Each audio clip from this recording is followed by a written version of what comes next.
नमस्कार, मी प्राध्यापिका सारिका रामकिसन ढोकणे, प्राचार्या ग्लोबल स्कूल राहुरी. आज अनेक पालकांच्या मनात प्रश्न असतो, कोणते बोर्ड योग्य? CBSE बोर्ड की स्टेट बोर्ड? कोणते माध्यम योग्य? इंग्रजी माध्यम की मराठी माध्यम? पण त्याहीपेक्षा महत्त्वाचे आहे आपल्या मुलाला मिळणारे वातावरण. शिस्त असलेले वातावरण, संस्कार देणारे शिक्षक आणि समजून घेणारी शिक्षण पद्धती.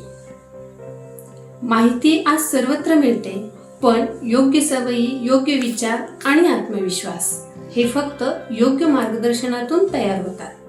शाळा म्हणजे फक्त गुण मिळवण्याची जागा नाही, तर स्वतःला ओळखण्याची आणि घडवण्याची जागा आहे. आपल्या पाल्यासाठी शाळा निवडताना फक्त बोर्ड किंवा माध्यम पाहू नका, तर त्या शाळेचा दृष्टिकोन आणि जबाबदारी पहा. कारण प्रत्येक मुलामध्ये क्षमता असतेच आणि योग्य वातावरण मिळालं तर खरंच मुलं घडतात.